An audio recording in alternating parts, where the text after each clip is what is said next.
The following is not intended to serve as medical advice. It is simply a personal experience with a medical condition.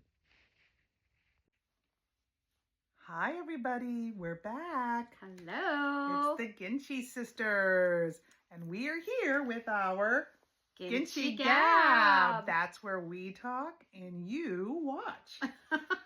All right, so this Ginchy GAB is a little bit personal, as many of you saw.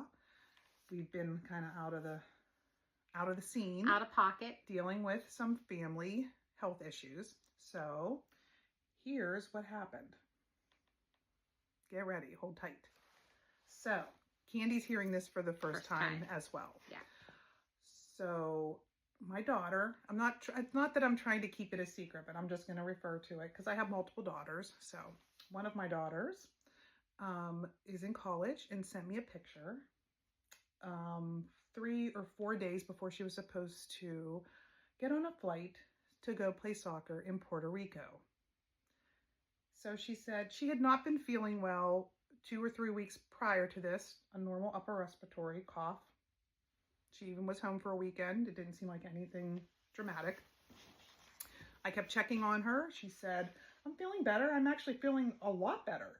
So knowing she was getting on that flight, I was just like, I better make sure. So I didn't realize she was going on to Puerto Rico. So she was supposed to be playing soccer in Puerto Rico. Oh my God. With her college team. So, like I said, 3 or 4 days before she was to leave, she said, Mom, I have this rash. Okay. You know, like who really gets worried about a rash? I don't. And so I said, can you send me a picture of it?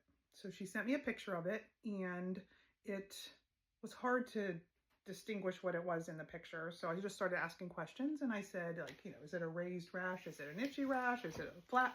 She said, it's flat in my skin. So I said, send me some more closer up pictures. So she sends me them closer up, and I, being from, like, I have, you know, minimal healthcare background, but I have enough knowledge to know that it looked to me like broken blood vessels. Yes. I even think I have healthcare, but I don't have any healthcare. But go ahead. Yes. Go ahead. So I was like, that to me, and I pronounce it wrong, I'm sure, but that to me looks like petechia or petechiae rash. Okay. So I'm like, oh, fortunately I have medical professionals in my family. I immediately sent them pictures, and my sister looked at it and, you know, not alarmed. She just said, I think she needs to go back to wherever she was seen for the upper respiratory and just show it to them and ask them to run some blood work. Fast forward, she did not, thankfully, I have to say that part. Thankfully, she had not a good experience at the urgent care where she had gone for the upper respiratory part. So she was like, Mom, I just don't want to go back there. I said, then just go to the ER. That was like the best thing out of all of this that happened. Absolutely. So her friend, thankfully has a car on campus, takes her to the ER. I'm just thinking they're going to look at her rash, do some blood work. Shortly thereafter, I get a call from her, and she said,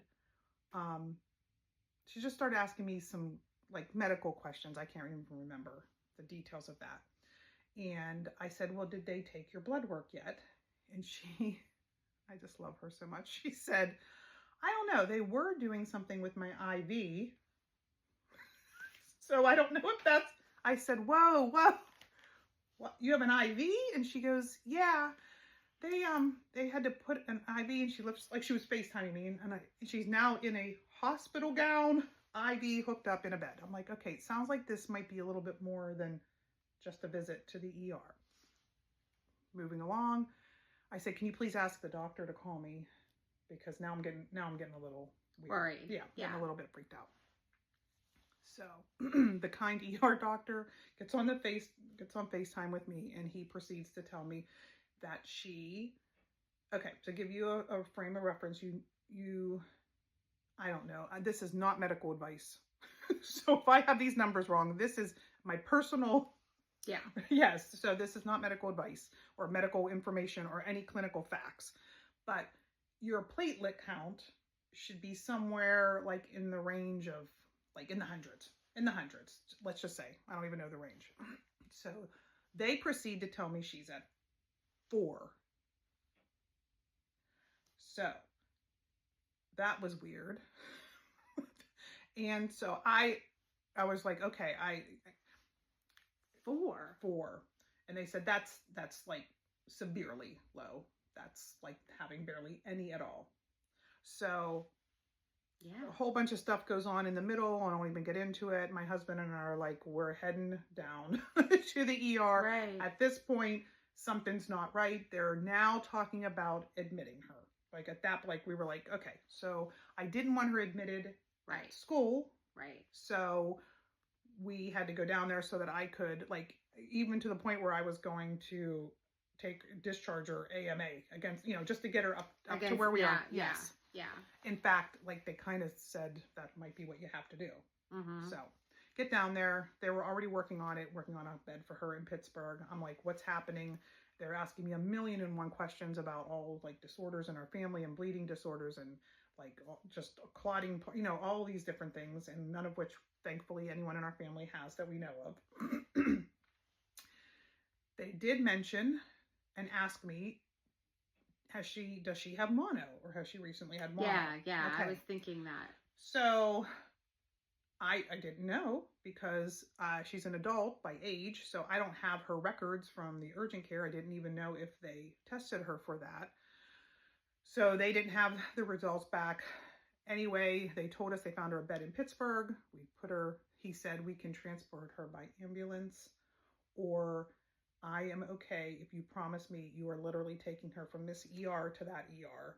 I will let you drive her. So, of course, that was what we did. I said, give me her. So that all worked out. We took her from that hospital, brought her up to Allegheny General. They admitted her, and by that point, she now had no platelets. Yes. So we had many doctors come in and just look at her, and they were like, we've never seen anybody with 0. I was just going to ask that question. With 0. So thank God I didn't know then what I know now. There is some protection in like not knowing. Ignorance, yeah. Because at that level, you are such high risk for spontaneous bleeding internally. Brain. Oh my God. Thank you for not letting me know that. So it felt urgent when we were in there, but I didn't know why. The urgency, yes. Yeah. So she spends, 7 nights in that hospital. Yeah. And everything they tried, infusions of platelets, infusions of IVIG, steroids.